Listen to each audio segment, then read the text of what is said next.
From the News Channel 5 Network, this is Inside Politics.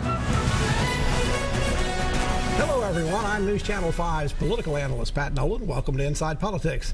The 2016 presidential election race is well upon us. That'll be followed about this time next year by a transition season. That's when a new administration will be preparing to move into the White House.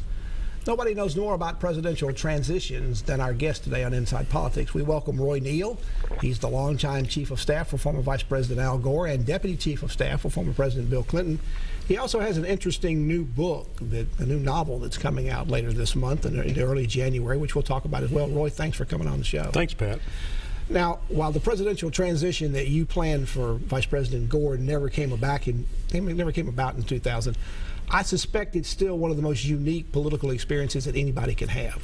Well, it was surreal, and I hope no one else ever has to go through it. I mean, we had to, for 5 weeks, we had to put together a government in transition without ever taking office. I think will probably be an asterisk on the history of presidential transitions. Is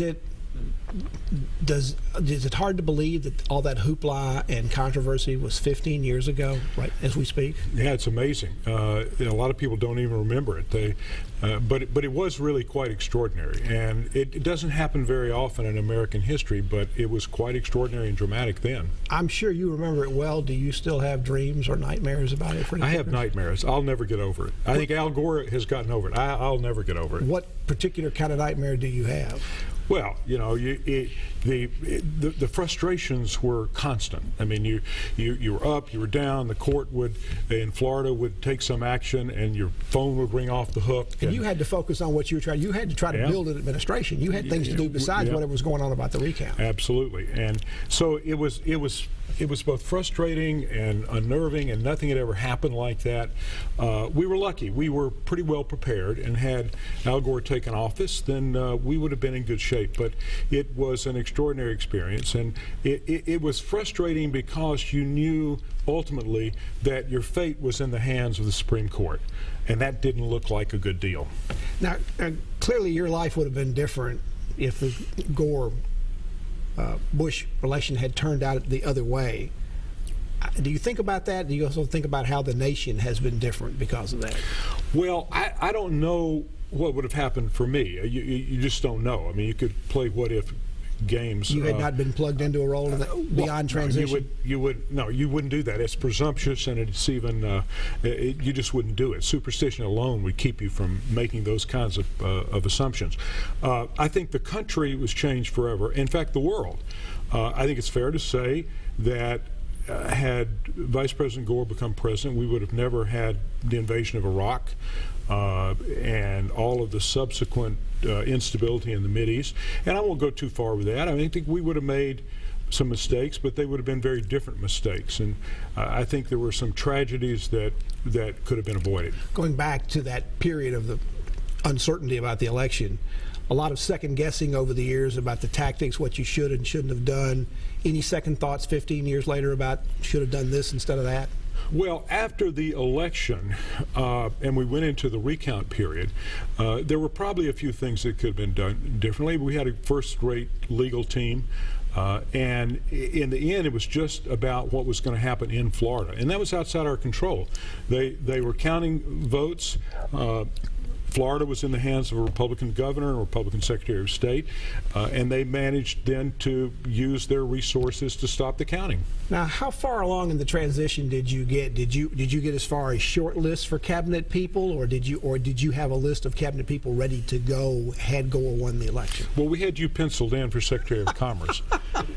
That would have been another one of your mistakes. Now, what I was doing, and with the people that I was working with at the time, and then ultimately with Vice President Gore and Senator Lieberman, was to put together lists that they could begin to look at, that we could then begin to get the FBI to do background checks on and so on. So we got pretty far down the line, but there were no cabinet members selected, that sort of thing.